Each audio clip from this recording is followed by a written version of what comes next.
Hello hi नमस्कार प्रणाम। आप देख रहे हैं डिजिटल वाणी। मैं हूं आपके साथ डीजे दीपक जोशी। तो आज हमारे साथ हैं भीमताल के चौथी बार ब्लॉक प्रमुख बने हरीश बिष्ट। आपने देखा होगा कि पिछले ही दिनों त्रिस्तरीय पंचायत चुनाव जब समापन हुए थे, उसके बाद अनेक जगह बीटीसी मेंबरों का बड़ा ही रौला रहा है ब्लॉक प्रमुख चुनने के लिए। कोई काठमांडू गया तो कोई मनाली शिमला गया। लेकिन इस राजनीति के बीच में एक राजनीति हमको भीमताल में भी देखने को मिली, जो ब्लॉक प्रमुख के लिए जो शांत तरीके से अपने राजनीति को बहुत ही सरल तरीके से लोगों के बीच पेश करते हैं और चौथी बार बिना हल्ला बिना शोर किए हुए ब्लॉक प्रमुख बन गए हैं। डॉक्टर हरीश बिष्ट जी, बहुत बहुत स्वागत पहले तो डिजिटल वाणी में। कैसे हैं आप? बहुत बढ़िया। आपका डिजिटल वाणी का बहुत बहुत धन्यवाद कि आज आप हमारा इंटरव्यू लेने यहाँ पर पहुँचे, इसके लिए आपका कोटि धन्यवाद। रास्ते में जा रहे थे सर, तो हमने रोक लिया इनको, क्योंकि हम चाहते हैं कि इस तरह की राजनीति उत्तराखंड के और जगहों पर भी हो। जब आप देखते हैं आपकी जो राजनीति है बड़े सौम्य तरीके से है, ना ज़्यादा प्रचार है, ना ज़्यादा हल्ला है, ना गुल्ला है, ना आप भी खरीदते हैं वैसे किसी बीटीसी मेंबर को? देखिए, जहाँ तक प्रश्न है हमारा ब्लॉक प्रमुख बनने का, आपने देखा होगा कि हम 5 साल तक हमेशा जनता के बीच में रहते हैं। और जब जनता के बीच में रहते हैं और हर बुधवार को हम अपना एक कैंप लगाते हैं जिसमें अधिकारी आते हैं, जनता आती है और जो जनता की समस्या होती है वो अधिकारियों से हम वहीं पर पूरा कराते हैं। तो इसलिए जनता का हम पे विश्वास रहता है। जो भी बीटीसी मेंबर चुन के आते हैं या जो भी क्षेत्र पंचायत चुन के आते हैं, तो वो बिना क्रय किए, बिना खरीदारी करे वो हमारे पास आते हैं।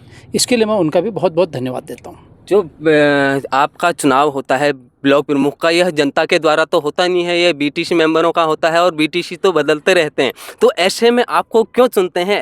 अपनी क्या आप उनको ऐसा मीठी मीठी वाणी बताते हैं जिससे वे आपकी तरफ आ जाते हैं? देखिए, सबसे बड़ी बात यह है, जब हम क्षेत्र में जाते हैं तो कहीं ना कहीं वो हम लोगों से जुड़े रहते हैं। किसी का कोई काम कर दिया, किसी का कोई काम कर दिया, हर तरह के काम हम लोग यहाँ पर सक्षम हैं काम करने के लिए, जो भी ब्लॉक प्रमुख बनता है।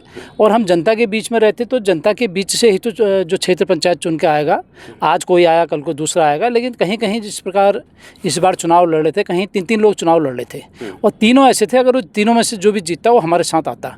कहीं 3 थे तो 2 लोग हमारे साथ आते, कहीं 5 लोग थे तो उसमें से 4 लोग हमारे साथ आता। ये है कि जो लोग हमसे जुड़े हुए हैं, बहुत समय से जुड़े हैं। और आज से नहीं, 2003 में हम सबसे पहली बार ब्लॉक प्रमुख बने, जिला पंचायत में रहे। लेकिन लगातार मेरे समझता हूँ कि जो जनता के बीच में अगर आप लोग जाते हैं तो आपको चुनाव लड़ने में और जीतने में कोई परेशानी नहीं होगी। ये केवल आपके कारण आते हैं या आप भारतीय जनता पार्टी की तरफ से थे तब आपके साथ आते हैं? नहीं, देखिए, भारतीय जनता पार्टी का भी बहुत बड़ा उसमें योगदान रहा है। अगर भारतीय जनता पार्टी मुझे टिकट नहीं देती तो शायद थोड़ा सा परेशानी और ज़्यादा बढ़ती। वो तो है कि अगर पार्टी का टिकट मिल गया तो फिर हमारे लिए और आराम और आसान हो गया। तो इसके लिए मैं अपना शीर्ष नेतृत्व का बहुत बहुत, पुष्कर सिंह धामी जी का और महेंद्र भट्ट जी का और प्रताप जी का बहुत बहुत धन्यवाद अदा करता हूँ कि उनके वजह से मेरी राह बहुत आसान हो गई। तो आपको लगता है जिसको भारतीय जनता पार्टी टिकट देगी उसका जीतना लगभग तय होता है? नहीं, तय तो उसका नहीं होगा, क्योंकि उसको अपने प्रयास तो करने ही पड़ेंगे। अगर आप अपने प्रयास नहीं करेंगे और पार्टी टिकट दे देगी, अगर दूसरा आदमी उन मेंबरों को ले गया तो बहुत मुश्किल पड़ेगा। मैं समझता हूँ कि अगर पार्टी का टिकट देने से आपकी राह बहुत आसान हो जाती है। बस ये है कि आप अगर पार्टी के भरोसे छोड़ देंगे तो, क्योंकि इसमें बीटीसी मेंबर की सीमित संख्या होती है, तो पार्टी इसमें ज़्यादा नहीं कर पाती। इसके लिए प्रयास तो उस कैंडिडेट को ही करने पड़ेंगे जिसको टिकट मिला। आपकी राजनीति जो है वह बड़ी ही सरल, मैंने शुरुआत में कहा, क्योंकि न कभी कोई आरोप लगे, न इस तरीके का कोई माहौल बना, न कोई आपके प्रति शिकायतें होती हैं। लोग भी आपके प्रति ज़्यादा आलोचना नहीं करते, कुछ कुछ करते होंगे। लेकिन आपने देखा होगा उत्तराखंड की राजनीति में इसमें बहुत ही गजब का माहौल चला हुआ है और लोग एक दूसरे को ज़बरदस्ती अपने साथ लेने की कोशिश कर रहे हैं या कहूँ कि ख़रीदने की कोशिश कर रहे हैं। यह राजनीति उत्तराखंड के लिए कैसी है और इसको कैसे बदला जा सकता है? बदलना ज़रूरी है या नहीं? देखिए, उत्तराखंड एक शांतिप्रिय प्रदेश है और यहाँ इस तरह की हरकतें अच्छी नहीं है। अब वो जिसने भी की, चाहे कांग्रेस ने की चाहे भाजपा ने की, लेकिन कहीं ना कहीं अभी तक तो क्लियर भी नहीं है कि किसने किया। भाजपा कह रही कांग्रेस ने किया, कांग्रेस कह रही भाजपा ने किया। लेकिन उत्तराखंड में इस तरह की चीज़ें नहीं होनी चाहिए, क्योंकि हम लोग तो चुनाव लड़ चुके हैं या लड़ लिया हमने, लेकिन आने वाली पीढ़ी के लिए बहुत मुश्किल होगा। वही व्यक्ति चुनाव लड़ पाएगा जो दबंग होगा, वही व्यक्ति चुनाव लड़ पाएगा जो पैसे से सक्षम होगा, और हमारे और आपका जैसा व्यक्ति चुनाव नहीं लड़ पाएगा। इसलिए ऐसी चीज़ों का मैं तो विरोध करता हूँ और ये चीज़ें होनी भी नहीं चाहिए। क्योंकि लेकिन एक चीज़ है, फिर भी अगर हम ऐसे देखें, हमें नैनीताल पे हैं तब ये थोड़ा बहुत दिख रहा है, बेतालघाट नैनीताल जिले में 1-2 जगह हुआ। अगर पूरा प्रदेश में देखूँ तो प्रदेश में तो आपका 195 ब्लॉक प्रमुख हैं और 10 जिला पंचायत सदस्य हैं, जिला पंचायत अध्यक्ष हैं, 12। तो एक 107 के आसपास जिला पंचायत का वो टोटल पंचायतों का चुनाव हुआ। उसमें अगर 2-3 जगह हो गया तो मतलब अगर आप उसको लगाते तो 1-2% भी नहीं हुआ। पूरे प्रदेश में देखा जाए तो शांतिपूर्वक चुनाव हुआ, लेकिन हम नैनीताल के ज़िले में देखें तो नैनीताल के में ये लग रहा है कि हम कुछ ज़्यादा हुई, लेकिन इसका हम लोगों को बहिष्कार करना चाहिए। ऐसी चीज़ों का जो भी करें ये ठीक नहीं है। आपने कहा कि भाजपा कांग्रेस किसने करवाया आपको पता नहीं, लेकिन आप भाजपा कांग्रेस दोनों में पहले रहे हैं, तो कौन ज़्यादा इस तरह की कृत्य कर सकता है, आपको पर्सनली क्या लगता है? देखिए, पर्सनली बात है, 2003 में जब हमने ब्लॉक प्रमुख का चुनाव लड़ा तो ऐसा मेरे साथ भी हुआ। और जो उस समय बीडीसी मेंबर हैं आप ही के वहाँ के, उस समय अब उनकी मृत्यु हो गई, बहुत से लोग ऐसे होंगे, तो हमारे खिलाफ भी उस समय हमारी गाड़ियाँ सीज करना, हमारे घर पर छापे मारना और हमारे मेंबर्स को ज़बरदस्ती करना, तो उस समय भी हुआ। कांग्रेस ने किसी और को टिकट दिया, उस समय मेरे साथ भी हुआ। तो ये तो आज से नहीं, बहुत समय से है, लेकिन ये चीज़ का उसको रोकना चाहिए। इस चीज़ को ये अच्छा नहीं है, ये बर्दाश्त करने लायक नहीं है। इसकी जितनी भर्त्सना की जाए वो ठीक। पिछले 20 सालों से आप ये सब कर रहे हैं, लोगों की सेवा कर रहे हैं, और क्या कुछ बच गया आपके ब्लॉक में जिसे अब इस पंचवर्षीय में पूरा करने का आपका पहला लक्ष्य है? देखिए, विकास एक सतत चलने वाली प्रक्रिया है। आज अगर आप कोई चीज़ कर देते तो दूसरी चीज़ की कल को आवश्यकता होती है। आपने देखा होगा हमने भीमताल ब्लॉक की बिल्डिंग ऐसी बना दी, एक ऐतिहासिक बिल्डिंग बना दी, और उत्तराखंड में एक आध बिल्डिंगें ही अगर इस तरह की होंगी तो होंगी, वरना कोई बिल्डिंग नहीं होगी। हमने सारे व्यू पॉइंट बना दिया, हमने ओपन थिएटर बना दिए, हमने गेस्ट हाउस बना दिए, हमने आपका मेरा गाँव मेरी सड़क माने के गाँव पर रोड बना दी, और अनेकों व्यू पॉइंट बना दिए जहाँ लोगों का रोज़गार चल रहा। मतलब पेयजल, स्वच्छता, गाड़ी, पूरे ब्लॉक में एक कूड़ा निस्तारण की एक स्कीम बना करके हमने कॉम्पैक्टर बना दिया, सब कुछ बना दिया। तो कहने का आशय है, जब जो चीज़ की नई चीज़ें आएंगी एक से के बाद एक बढ़ते रहती हैं, विकास सतत प्रक्रिया है, तो निश्चित रूप से कुछ आगे जो भी और अच्छा होगा, जो लोगों की डिमांड होगी वो करने का प्रयास करेंगे। और अभी भी बहुत से लोग ऐसे हैं जो बिना घर के हैं, बिना जिनके राशन कार्ड BPL होने चाहिए नहीं है, तो जैसी सरकार की कोई नीति आएगी तो तुरंत उनका भी प्रयास करेंगे। और जहाँ अभी रोड, एक घर में अगर रोड बन गई, आप उस गाँव में कहते हैं हमारे एक रोड बन गई, अगर फिर वो रोड बन गई तो फिर आदमी कहता है दूसरी रोड भी चाहिए, फिर तीसरी भी चाहिए, फिर शॉर्टकट भी चाहिए। तो इसलिए मैं समझता हूँ कि काम तो कभी पूरे नहीं होंगे, चाहे कोई आ जाए, कितना ही पैसा आ जाए, अगर एक काम पूरा हो गया तो दूसरे काम की डिमांड गांव वाले करते ही हैं। तो ऐसी भी बहुत सी चीज़ें होंगी, आप देखेंगे इन 5 सालों में हम उन सबको भी करने का प्रयास करेंगे जो भी लोगों की प्राथमिकता होगी। एक आम व्यक्ति होने के नाते जो नैनीताल में हुआ जिला पंचायत अध्यक्ष के चुनाव में, उसको आप किस तरीके से देखते हैं? देखिए, मैं उस समय अपने चुनाव में लगा था, क्योंकि हमारी भी वोटिंग थी भीमताल ब्लॉक में, तो हम लोग अपने उसमें लगे थे। वीडियोज़ अगर देखें, वीडियोज़ पूरे नहीं दिख पा रहे हैं कि क्या है क्या नहीं है, लेकिन जो हुआ उसकी हम निंदा करते हैं, क्योंकि ये सब चीज़ें नहीं होनी चाहिए। लोकतंत्र में सबको अपनी बात कहने का, अपनी वोट देने का अधिकार है, और ये जो भी हुआ, लेकिन किया किसने, मेन ये है कि दोनों पक्ष कह रहे हैं कि हमने नहीं किया, दूसरे ने किया। तो जब तक क्लियर नहीं होता, मैं तो सोच रहा हूँ कि इसमें एक कमेटी बन जाए, वो पहले क्लियर करे कि क्या होगा, किसने किया।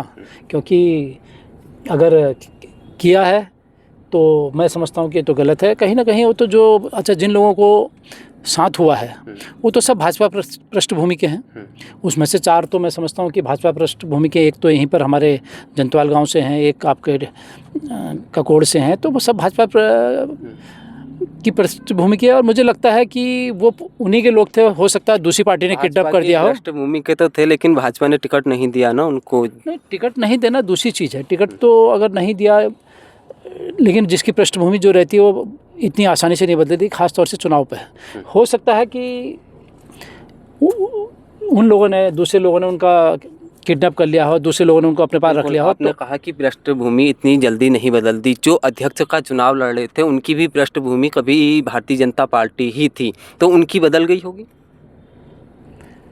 अब उनका भी तो बहुत टाइम हो गया, हो सकता है बहुत टाइम हो गया, लेकिन इसमें ज़्यादा कुछ न कहते हुए मैं समझता हूँ कि जब तक क्लियर नहीं होता, जब तक कोई जांच कमेटी करके ये न करे कि किसने किया क्या किया, तब तक इसमें ज़्यादा कुछ कहना मुझे नहीं लगता कि कुछ ज़्यादा ठीक रहेगा। भीमताल में आप अभी से लोग, मैं परसों अपने घर को जा रहा था तो एक जगह रुका, वहाँ पर बहुत सारे लोग थे, तो 2027 की बातें करने लग गई। भीमताल ब्लॉक में 2027 में भाजपा का कैसा प्रदर्शन रहने वाला है? बहुत अच्छा प्रदर्शन रहेगा भीमताल ब्लॉक में भाजपा का, लेकिन ये है कि उसके लिए काम करना पड़ेगा, लोगों की समस्याएं सुननी पड़ेंगी। जो इस समय थोड़ा बहुत एक बिखराव जैसा आया, उस बिखराव को फिर से इकट्ठा करना पड़ेगा।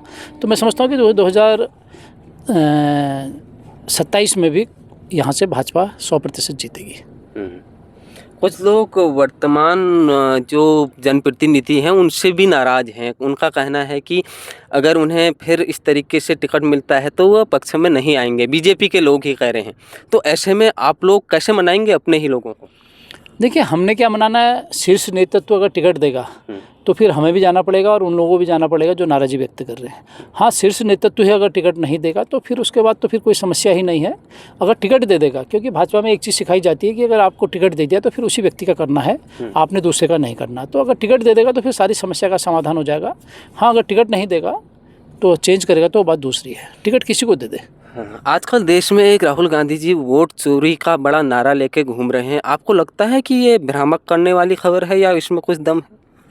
देखिए, वोट चोरी जो BLO जाते हैं, गलतियां तो उनसे हो जाती हैं। पिछली बार ही हमारा नाम ही हट गया था। आपका नाम हट गया? हम दोनों मियाँ बीवी का नाम हट गया था। और एक बार हमारे दोनों हस्बैंड वाइफ का उम्र 20-20 साल आ गई, जबकि मैं जिला पंचायत सदस्य था और मेरी पत्नी ब्लॉक प्रमुख थी और हमारी उम्र 20 साल हो गई थी, जबकि 21 साल से कम चुनाव नहीं लड़ सकता। तो जैसी नॉमिनेशन भरा, जब 20-20 साल भरा तो उसमें ऑब्जेक्शन लग गया। वो तो अच्छा था कि जैसे पहले होता था कि अगर आपका एक बार कैंसिल हो गया तो फिर नहीं होगा। तो उसी वक्त RO ने कहा भाई आपकी एज तो 20 साल है और हम प्रमुख रहे हैं, जिला पंचायत सदस्य रहे हैं, तो उसी वक्त फिर सर्टिफिकेट लगाए तो ठीक हो गया। तो गलतियाँ तो हो जाती हैं, हो सकता है RO से गलती हो गई हो, किसी और से हो गई, प्रिंटिंग मिस्टेक हो गई हो। बाकी इस संदर्भ में जब तक कोई सही चीज़ सामने नहीं आएगी तब तक आरोप तो लगते रहते हैं। आरोप तो लगाना देखो हर किसी का काम है। हम पे आरोप लगेंगे, आप पे आरोप लगेंगे, दूसरे पे लगते हैं। तो आरोप जब तक सिद्ध ना हो तब तक आरोप को कुछ नहीं कहा जा सकता उसमें। लेकिन गलतियां तो हो जाती हैं, ये बहुत बड़ी गलती, क्योंकि वोट देने का अधिकार भारत में सबको है। राष्ट्रपति, प्रधानमंत्री या आम व्यक्ति, सबको बराबर अधिकार। केवल एक चीज़ मेरे को समानता के अधिकार में लगती है, ज़्यादा तो सब कहने वाली बातें हैं। तो ऐसी गलतियां कैसे सुधारी जा सकती हैं, किस लेवल की सुधारी जा सकती है? देखिए, इसके लिए जो BLOज हैं उनको प्रॉपर ट्रेनिंग देनी चाहिए। हम लोग क्या करते हैं, यहाँ आंगनवाड़ी को सौंप देते हैं। पहले टीचर्स करते थे, थोड़ा सा पढ़े लिखे लोग थे, उनके पास और काम नहीं था, कम से कम सही तरह से करते थे। इस समय BLOज हमने आंगनवाड़ी वालों को बना दिया। आंगनवाड़ी वालों बेचारों को इतने काम उनके पास होते, गलतियाँ हो जाती। कभी अलग अलग गाँव हैं, एक गाँव में तो ये स्थिति है, घर यहाँ पर है, एक 10 किलोमीटर ऊपर है, तो कभी कभी क्या होता है BLOज एक ही जगह बैठ के भी कर लेते हैं, बहुत से नाम छूट जाते हैं। इस बार भी काफ़ी नाम छूटे हैं, बहुत से गलत नाम चढ़ जाते हैं। तो मैं समझता हूँ कि इसमें प्रॉपर ट्रेनिंग होनी चाहिए और उनके पे अगर कोई ऐसा करता है तो उसके खिलाफ कोई कानूनी कार्रवाई हो, ताकि वो घर घर जाकर के वो करे। और कोई नए नाम जोड़ना हो तो उसको तभी के जोड़े जब तक उसका पर्याप्त प्रूफ हो, अदरवाइज न जोड़े। आपके बारे में जब फेसबुक में देखता हूँ, कुछ आपके चाहने वाले कहते हैं विकास पुरुष हरीश बिष्ट। तो मैं सोचता हूँ कि अगर विकास पुरुष हैं तो हमेशा ब्लॉक प्रमुख तक ही सीमित रहे, विधायक के या और बड़े लेवल के चुनावों में क्यों नहीं आए? इसके पीछे का क्या कारण? देखिए, भगवान ने जो दिया है वो बहुत दिया है। और रही बात 2027 में, कौन जानता है 2027 में हम भी दावेदार हो जाएं। क्योंकि आज तक ये था कि हम सोचते थे कि ठीक है यहाँ पर तक, लेकिन अब लगातार जब हमारे समर्थक भी कह रहे हैं, वो भी कह रहे हैं, तो मैं समझता हूँ कि 2027 में हम भी दावेदारी कर सकते हैं, ऐसा कुछ नहीं। लेकिन जो भगवान का जो दिया है, भगवान ने जिसकी किस्मत में जो लिखा है वो वही मिलता है, कि समय से पहले और किस्मत से ज़्यादा किसी को नहीं मिलता। ये बात हमको समझनी चाहिए। और जिस दिन हम ये समझ लेंगे, ऊपर वाले ने हमें 5 बार लगातार बना दिया, इससे बड़ी बात क्या होती है। हम दोनों हस्बैंड वाइफ को बना दिया, जिला पंचायत बना दिया, ब्लॉक प्रमुख बना दिया, मुझे पंचायतों में ग्राम प्रधान बना दिया 10 साल, हमें कोऑपरेटिव में बना दिया, हमें डिग्री कॉलेज में अध्यक्ष उपाध्यक्ष बना दिया। ये भी ऊपर वाले का है। जिस दिन भगवान ने चाहा, जिसको चाहेगा, हमें चाहेंगे तो हमें बना देंगे, दूसरे को चाहेंगे तो दूसरे को बना देंगे। लेकिन निश्चित तौर पे 2027 में दावेदारी हम जरूर करेंगे। टिकट मिले न मिले, टिकट नहीं मिलेगा तो ठीक है, अगर मिलेगा तब भी ठीक है, नहीं मिलेगा तो सपोर्ट करेंगे जिसको टिकट मिलेगा। जी जी, चलो ठीक है। 2027 में एक प्रत्याशी के रूप में हरीश बिष्ट भीमताल ब्लॉक से होंगे, क्योंकि भीमताल ब्लॉक से प्रत्याशियों की संख्या कम होती है। इसके पीछे का क्या कारण है? ओखलकांडा से सबसे ज़्यादा होती है। देखिए, ओखलकांडा से इसलिए होती है कि ओखलकांडा में वोट बैंक ज़्यादा है, और जैसे भीमताल का 24 से 26 हज़ार वोट बैंक है, तो ओखलकांडा का 36 हज़ार के से ऊपर वोट बैंक है। और दूसरा, ओखलकांडा एक ऐसा क्षेत्र है जहाँ पर पूरा ब्लॉक एक विधानसभा पे है। और हमारा जो भीमताल ब्लॉक है वो हमारा 3 जगह बटा है। उसमें नैनीताल विधानसभा और कालाडूंगी विधानसभा और नैनीताल विधानसभा।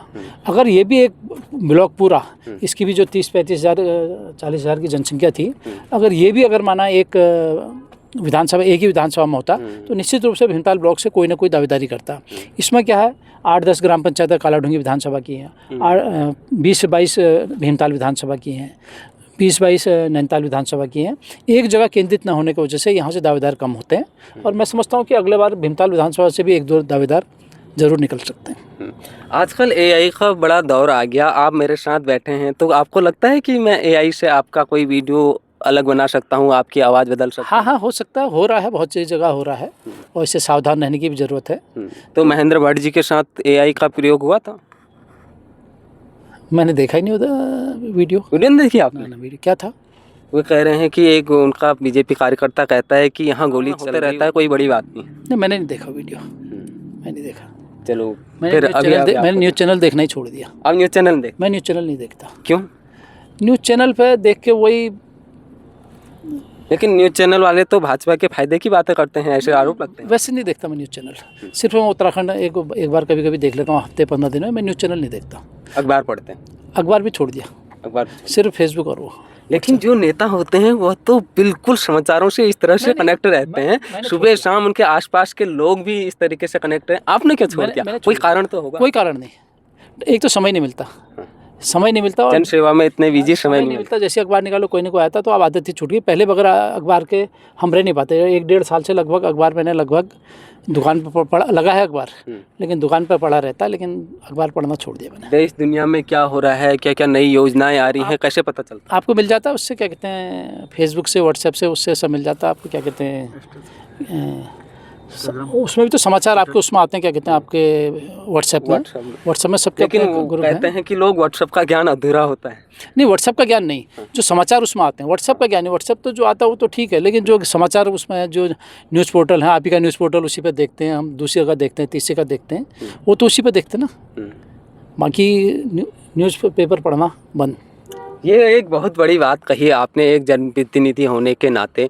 अगर कोई आपके बारे में कुछ कह रहा हो पेपर के माध्यम से तो वह तो आपको पता ही नहीं चल पाता हो, इसलिए किसी से नफरत भी नहीं होती होगी? नहीं, वो हमारे जो मित्र हैं वो हमें व्हाट्सएप से भेज देते हैं कि कटिंग ये है अखबार की, वो भेज देते हैं। कली का जो हमारा चुनाव जीतने के बाद का जो भी था, जिसने जो कहा या जो भी था, वो सब उन्होंने भेज दिया था, लेकिन मैंने छोड़ दिया पढ़ना से। बड़े अच्छे मित्र हैं आपके, इसीलिए आप 4थी बार ब्लॉक प्रमुख बन गए। अब बस जो भी कहो, मित्र हमारे अच्छे ही हैं, दुश्मन हमारे अच्छे ही हैं, सब अच्छे हैं। लेकिन आपको जो बीटीसी हैं बिल्कुल आपके ही पक्ष में चले जाते हैं, क्यों ऐसा? मैं समझ नहीं पाता। नहीं, उनको हम पे विश्वास होगा ना भाई। हम उनको 5 साल, देखिए हमारा ये है कि जो हमारा बीडीसी है हम उसको 5 साल नहीं मानते हैं, हम उसको आजन्म मानते हैं। 2003 में जो बीडीसी बना वो आज भी हमारा मित्र है, और जो आज का है वो भी हमारा मित्र है। अगर 2003 का बीडीसी मेरे पास आएगा किसी काम के लिए, मैं उसका भी काम उतना ही करूँगा जितना आज का करूँगा। तो इसलिए वो भी एक गाँव में अपनी एक संदेश देते हैं कि भैया वो कभी भूलते नहीं, तो इसका भी एक कारण हो सकता है। परसों मैं गाँव को जा रहा था तो लोग कह रहे थे कि ब्लॉक प्रमुख और जिला पंचायत अध्यक्ष का चुनाव भी सीधे जनता से अब होना चाहिए। वह आपस में वह लोग बात कर रहे हैं, ब्लॉक प्रमुख क्या सोचते हैं इसके बारे में? देखिए, वैसे तो अभी हो नहीं सकता, क्योंकि 73वें संविधान संशोधन अधिनियम जो है उसके तहत जो व्यवस्था है उसी के हिसाब से होगा। लेकिन जिस हिसाब से खरीद फरोख्त, जिस हिसाब से गुंडागर्दी हो रही है, और उस हिसाब से बहुत ज़रूरी है कि जो भी ब्लॉक प्रमुख का चुनाव हो या जिला पंचायत अध्यक्ष का चुनाव हो, जनता से होना चाहिए। और जनता से होगा तो चुनाव बहुत पारदर्शी होगा, कम खर्चीला होगा, और जो सही आदमी है वो इसमें आएगा। और जनता से नहीं होने में क्या है कि बहुत बार धन बल सब चलता है, तो उसमें जो अच्छे लोग जिनको आना चाहिए वो छूट जाते हैं। जनता से होना चाहिए, इसका मैं भी सहमत हूँ। और हमने इसका एक ज्ञापन भी पिछले बार हमने मंत्री जी को दिया था, और मंत्री जी सहमत भी थे, सतपाल महाराज जी, कि जनता से उन्होंने अखबार में दिया भी था, हमारा शिष्टमंडल मिला था, और हमने कहा था होना चाहिए जनता से। ये सारी गुंडागर्दी और जितना धन बल का प्रयोग है सब खत्म हो जाएगा। बड़ी अच्छी बात कह रहे हैं आप। लेकिन अगर इस तरीके से जनता के द्वारा चुनाव होंगे तो जनता को ही फायदा होगा, निष्पक्ष चुनाव होगा, ये सही बात है। हमारे दर्शकों को क्या संदेश देना चाहते हैं? और एक सवाल इसको भी बताइए, जिन्होंने आपको वोट नहीं दिया उसका अनुमान तो आप लोग लगा ही लेते होंगे, तो उनके प्रति एक नेता होने के नाते आपका पर्सनल क्या विचार है? देखिए, आज नहीं है, 2003 से जिसने मुझे वोट नहीं दिया वो सारे मेरे मित्र हैं। उसके ज़्यादा काम होते हैं। नहीं, काम उसके भी उतने ही होते हैं जितना होता है। आप अपने क्षेत्र में किसी भी क्षेत्र में देख लो, जिन्होंने 2003 में नहीं दिया या 2008 में नहीं दिया या उसके बाद नहीं दिया, तो उनके सारे काम मैं करता हूँ जो मेरे से हो सकते हैं, जो मेरे पास आएगा। जो मेरे पास, कुछ लोग तो ऐसे होते हैं जो आते ही नहीं, जो मेरे पास आएगा उसका काम पूरा करते हैं। क्योंकि वो लोकतंत्र में अगर आप किसी से दुश्मनी रखेंगे वो अच्छी बात नहीं है। आज अगर आपने किसी से दुश्मनी रखी तो कल को मैं नहीं समझता कि आप उस क्षेत्र के जो विकास है उसमें आप नुकसान पहुंचा रहे हैं। इसलिए कोई हमें ऐसा नहीं रहता, जितने भी लोग हैं हमेशा हमारे साथ रहते हैं। आप तो नहीं रखते इसलिए मैंने आपसे पूछ भी लिया, लेकिन कुछ लोग तो रखते हैं। अब आदमी का अपना अपना नेचर है, और जो रखते हैं तो फिर दोबारा आते भी तो नहीं, ये भी तो आप देखिए। क्योंकि ज़रूरी नहीं है जो आज जीता है कल को वो जीतेगा, और ज़रूरी नहीं है जो आज हार, जिसने आपके पक्ष में नहीं रहा वो कल को आपके पक्ष में नहीं रहेगा, ये नहीं हो सकता। इसलिए सबको साथ लेकर चलना चाहिए, ये व्यवस्था होनी चाहिए। ये मेरा कहना है। हमारे दर्शकों को एक संदेश क्या कुछ देना चाहेंगे, विशेषकर भीमताल ब्लॉक के लिए? किस तरीके से भीमताल ब्लॉक को बेहतर बनाने में जनता भी आपकी मदद करे? देखिए, जहाँ तक जनप्रतिनिधियों का सवाल है, जितने भी हमारे नवनिर्वाचित ग्राम प्रधान हैं, क्षेत्र पंचायत सदस्य हैं या जिला पंचायत सदस्य हैं, ब्लॉक प्रमुख हैं या जो भी हैं, मेरा सबसे ये कहना है कि हमें अपने अधिकार और कर्तव्यों का पहले ज्ञान होना चाहिए। मैंने बहुत सी जगह देखा है कि हमारी जनता भी जो है, अगर ग्राम प्रधान आएगा तो उसको कोई सम्मान नहीं देते हैं, अगर ग्राम पंचायत अधिकारी आएगा तो उसका सम्मान देते हैं। देखिए, लोकतंत्र में सबसे बड़ा जनप्रतिनिधि होता चाहे कोई हो, लेकिन हमारा क्या है कि हम लोगों के दिमाग पे एक ऐसी चीज़ भर गई है कि हम अपने जनप्रतिनिधि को तो नहीं, लेकिन जो अधिकारी हैं उनको ज़्यादा सम्मान देते हैं। सम्मान दो, उनको भी दो, लेकिन जनप्रतिनिधि का जो सम्मान होता है उसको ज़रूर मिलना चाहिए। और मेरा जितने भी जनप्रतिनिधि हैं उनसे ये कहना है कि किसी भी सवाल को अगर आप करें कभी सदन में, चाहे आप क्षेत्र पंचायत की बैठक में जाएं, जिला पंचायत की बैठक में जाएं, ग्राम पंचायत की बैठक में जाएं, तो अपनी पूरी तैयारी के साथ जाएं। और अधिकारियों से अगर आप तैयारी के साथ बात करेंगे तो अधिकारी आपके काम करेगा। अगर आप अधिकारियों से तैयारी के साथ बात नहीं करेंगे तो अधिकारी आपको घुमा देगा। इसलिए मेरा सबसे निवेदन है जितने भी जनप्रतिनिधि हैं कि पूरी तैयारी के साथ जाएं और अपनी बात को कहें, निश्चित रूप से आपका काम होगा। अगर आप तैयारी से नहीं जाएंगे, अगर आप आधी अधूरी बात करेंगे तो अधिकारी भी आपको घुमा देंगे, क्योंकि अधिकारी वर्ग बहुत चालाक है। तो इसलिए मेरा सबसे कहना, चाहे जनता है चाहे जनप्रतिनिधि हैं, पूरी तैयारी के साथ अधिकारियों से बात करें और काम करवाएं। मतलब आप सीधे सीधे ये कहना चाहते हैं कि उत्तराखंड में अफसरशाही थोड़ी हावी है, जनप्रतिनिधि अभी भी सिंपल अपने ही आंकड़ों में रहते हैं? बिल्कुल सही है। उत्तराखंड में क्या, पूरे देश में हावी हैं, लेकिन अगर आप हावी, उनका इसलिए भी हावी है कि हमको जानकारी कम है। जिसने हमें जानकारी उन अधिकारियों के बराबर होगी, उनसे ज़्यादा होगी, तो अपना भी हावी उस दिन जनप्रतिनिधि हावी हो जाएंगे। और मैं समझता हूँ कि इसके लिए हमें पढ़ाई करके, तो और आप कहना चाहते हैं पढ़े लिखे नेता देश में लोगों को चुनने चाहिए कुल मिला के? अब संविधान में हमारा जो है उस हिसाब से तो होना ही चाहिए, पढ़े लिखे नेता होने चाहिए। लेकिन अब जो संविधान में है, लेकिन अगर पढ़े लिखे ही करेंगे तो वो व्यक्ति कैसे वोट देगा जी, या वो व्यक्ति कैसे चुना जाएगा जो पढ़ा लिखा नहीं है। लेकिन पंचायतों में ज़रूर इन्होंने 8 पास और 10 पास का किया है, लेकिन हम इसको भी चाह रहे हैं कि कम से कम बड़ा और होना चाहिए। कम से कम हाई स्कूल पास पंचायतों में होना चाहिए, कि कम से कम हाई स्कूल पास जो है वही ग्राम प्रधान बनेगा, वही अन्य पंचायत प्रतिनिधि बनेगा, होना चाहिए। हाई स्कूल पास तो कम से कम होना चाहिए। बिल्कुल अच्छी बातचीत रही, बिल्कुल सामान्य बातचीत में पूछना चाहता था। मैं विशेषकर आपको बधाई देना चाहता था इस वीडियो के माध्यम से, क्योंकि आपके काम अच्छे हैं, क्योंकि और आप अपनी आलोचना सहन कर लेते हैं। जब कोई आपको आलोचना करता है या कटाक्ष करता है तो उसमें आप उसको किस तरीके से लेते हैं, कैसे उभरते हैं उससे? देखिए, अगर कोई आलोचना करता, आलोचना करना उसका अधिकार है। आदमी भगवान की आलोचना करता, मैं शिव जी को मानता हूँ, आप रामचंद्र जी को मानते हो, कोई कृष्ण भगवान को मानता है। जब हम भगवान के में एक मत नहीं है तो मानव में कैसे एक मत होंगे? तो कोई मेरा समर्थक हो सकता है, कोई दूसरे का समर्थक होगा। और जहाँ तक रही बात आलोचना करने की, आलोचना से आदमी को घबराना नहीं चाहिए। देखो, अगर आपकी आलोचना कर रहा है तो आपको सचेत कर रहा और आपको अच्छा काम करने के लिए प्रेरित कर रहा। अगर आपके आलोचक नहीं होंगे, वो कहा है ना, निंदक नियरे राखिए आंगन कुटी छाँव करके, कबीरदास जी ने कहा। इसीलिए कहा उन्होंने कहा, अगर आपका निंदक नहीं होगा तो आप डिक्टेटर हो जाएंगे। तो निंदक हमेशा साथ होना चाहिए। निंदक हमेशा आपको सही राह दिखाएगा, आपको गलत काम करने से रोकेगा। इसलिए ज़रूरी है कि आपका आलोचक होना चाहिए। होना चाहिए, यह इनके विचार हैं, लेकिन उत्तराखंड में ऐसा होता नहीं है। क्योंकि पिछले ही दिनों आपने देखा होगा, एक गीत आया था, उनको किस तरीके से परेशान किया गया।